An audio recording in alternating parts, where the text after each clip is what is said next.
आप क्रोनोलॉजी समझ लीजिए, पहले सीए भी आने जा रहा है, एनआरसी आएगा। এনআরসি এখন বলছে করতে হবে। এক বড় ফ্যাসাদ।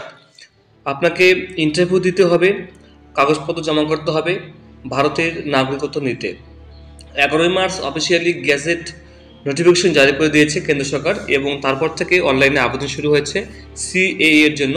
আর আপনারা জেনে নিন, সিএএ চালু হয়েছে তার মানে এনআরসি রাজ্যে হবেই। যদি এনআরসি না হতো তাহলে সিএএ চালু করার কোনো মানে হতো না। এটা ব্যাপারটা একটু বুঝে নিন। এটা মানে অমিত শাহ নিজেই কথা বলেছে, যেটা আপনাকে আমি ভিডিওতে আগে দেখালাম, যে সিএএ চালু হলে এনআরসি হবে। যদি এনআরসি না হতো বা হওয়ার প্রয়োজন নেই তাহলে সিএএ হতোই না, চালু করার কোনো প্রয়োজনই নেই।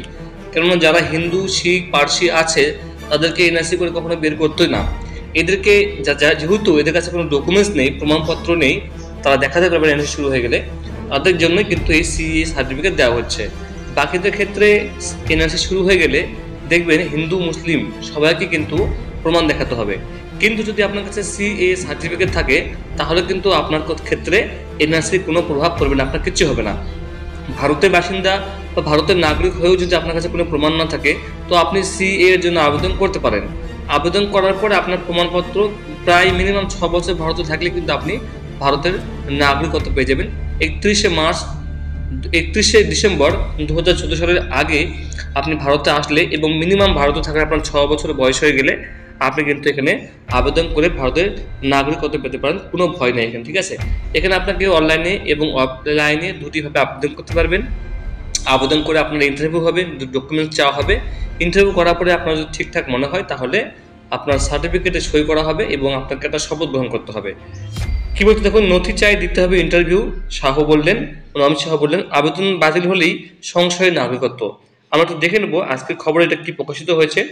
নথি আপলোড করতে হবে, সেই নথির অডিট হবে, দিতে হবে ইন্টারভিউ। কেন্দ্রীয় সরকারি প্রতিশ্রুতি বদলে যাওয়ার সঙ্গে সঙ্গে প্রতিদিন বাড়ছে সিএএ সংক্রান্ত জটিলতা, এবং এখন যা দাঁড়াচ্ছে তাদের নাগরিকত্ব পাওয়ার বিষয়টা মোটেও আর সহজ নেই। বরং কেন্দ্রীয় স্বরাষ্ট্রমন্ত্রী অমিত শাহের বৃহস্পতিবারের মন্তব্যে সিএএ আতঙ্ক বাড়ছে সাধারণ মানুষের মধ্যে। এতদিন মোদী সরকারের দাবি ছিল সিএএ নাগরিকত্ব দেওয়ার আইন, কেড়ে নেওয়ার নয়, আর এই নাগরিকত্ব পেতে কোনো নথিপত্র জমা দিতে হবে না। সিএএ সংক্রান্ত ওয়েবসাইটে নাম, পরিচয়, বিস্তারিত তথ্য জানিয়ে আবেদন করলে চলবে। কিন্তু এবার জানা যাচ্ছে গোটা ব্যাপারটা পাসপোর্ট আবেদন প্রক্রিয়া থেকে কোনো অংশে কম নয়। এক্ষেত্রেও নাগরিকত্বের আবেদন করার পর ডাক পড়বে স্বরাষ্ট্র মন্ত্রক দপ্তরে। নির্ধারিত দিনে দেখা করে ইন্টারভিউ দিতে হবে কেন্দ্রীয় অফিসারের সামনে, দেখাতে হবে নথিপত্র। পরীক্ষা করে যদি আধিকারিকরা মনে করেন এই নথি এবং আবেদনপত্রের দাবি সামঞ্জস্যপূর্ণ তাহলেই মিলবে নাগরিকত্বের সার্টিফিকেট। কিন্তু যাদের আবেদনপত্র খারিজ হবে তাদের কি হবে? তারা তো অবৈধ ঘোষণা হয়ে যাবে, তারা তো বিদেশি বলে চিহ্নিত হবেন। এক্ষেত্রে এই প্রশ্নের উত্তর আপাতত অমিত শাহের কাছেও নেই, কিংবা তিনি এই ইস্যুতে রহস্য জিয়ে রাখছেন। আর এটাই আতঙ্কের কারণ। অসমে এনআরসির সময় দেখা গিয়েছে একই নথি কোনো একজন নাগরিকের ক্ষেত্রে বৈধতা পেলেও অন্য কারোর জন্য মান্যতা পায়নি, ফলে মুহূর্তে তারা অনুপ্রবেশকারী এবং বিদেশি হয়ে গিয়েছেন। এক্ষেত্রেও তেমন কিছু হবে না তো? মানে প্রশ্ন, সি এর ভিত্তিতে যারা নাগরিকত্ব পাবেন না বা যাদের নথিপত্র থাকবে না তাদের কি অনুপ্রবেশকারী হিসেবে দেখে দেওয়া হবে? অমিত শাহ বলেছেন যাদের নথি নেই তাদের ব্যাপারে এখনো কোনো সিদ্ধান্ত হয়নি, তবে আমরা তাদের কথাও ভাববো। উদ্বেগের কারণ নেই, অর্থাৎ এখনো সিএ কার্যকর করার প্রক্রিয়ার মধ্যেই না বলা এক ঝাঁক শর্ত রয়ে গিয়েছে। প্রশ্ন উঠছে, নাগরিকত্ব একটি জীবন মরণ সিদ্ধান্ত, এক্ষেত্রে স্বচ্ছতা থাকছে না কেন?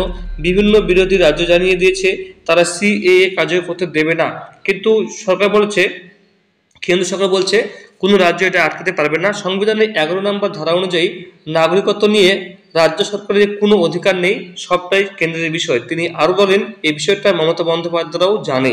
তো বন্ধুরা, এটা আপনারা বুঝতে পারলেন যে আপনাকে নাগরিকত্ব হারিয়ে গেলে বা নাগরিকত্ব না পেলে, প্রমাণপত্র না পেলে কি করা যাবে সেগুলো কিন্তু পরবর্তীতে জানানো হবে। এখনো পর্যন্ত জটিলতা কাটেনি। তো বন্ধুরা, আপনাকে জানিয়ে দেবো আমি, সঙ্গে থাকবেন। আর আপনার কেমন লাগলো এই সিএ নিয়ে আপনার মন্তব্য কি বন্ধুরা অবশ্যই কমেন্টে জানাবেন। ভালো থাকবেন, থ্যাংক ইউ সো মাচ।